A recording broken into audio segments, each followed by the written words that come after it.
ไม่สูงผูกปันแห้งและได้ก่อเขาตั้งเสียงขาวันเมื่อไหนเป็นวันเขาวาในแลวันเขาวานั้นเป็นมาเจิงหือไหนขาดีมาลานนี้ให้กูเกาะไหลหูไหลยินอยู่ขาออวันเขาวาในตกงาแม่นในเหลือนที่เป็ดเขาว่าอำนั้นเขาพรรษาป่องว่าลือฝนสังขาเจ้าเขาเดลยอยู่จอมวัดจอมจ้องในข้าวฝนในขายาวย้อนสั่งไหนเมื่อปานพระเป็นเจ้านั้นสังขาเจ้าเขามีนาตีปุนพรตีเลอ่อนกันออกก่อหาปืนเพศศาสนาในแลกวยกาในข้าวฝนในซ้ำงามแม่นพ้องเจ้าให้เจ้าหน้าเขาผูกกินผูกย่ำแล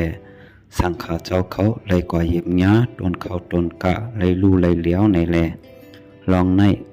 เมื่อถึงที่หูพระเป็นเจ้าพระเป็นเจ้าจึงออกปักเปิงว่าสังฆาเจ้าเขาเดลยอยู่ในวัดในจ้องพองยามข้าวฝนตาสามเลินในขายาวสังฆาเจ้าไหลอำตันมาคืดเขาว่าป้นในจึงปองว่าอำเต็มว่าในขายาวฟิ่งทุงใต้เอาขาแต่เพราะว่าเขาว่าเย้าในจึงในว่านั้นพอถึงมา8 คำเดินรับหลนมนต์ป้นไหนอ่อนกันมือขึ้นวัดขึ้นจ้องมือหลูมือตานจะเป็นคนเท่าก่ออ่อนกันมือกำสินนอนจ้องอยู่ขายาวลองเป็นมาวันเขาว่าแต่มีหนังในขายาวกำลืนสุดสังว่าคาไลลัดผิดกว่าป้อในจึงแคนต่อวางควางปันเสกำคาไม่สงคา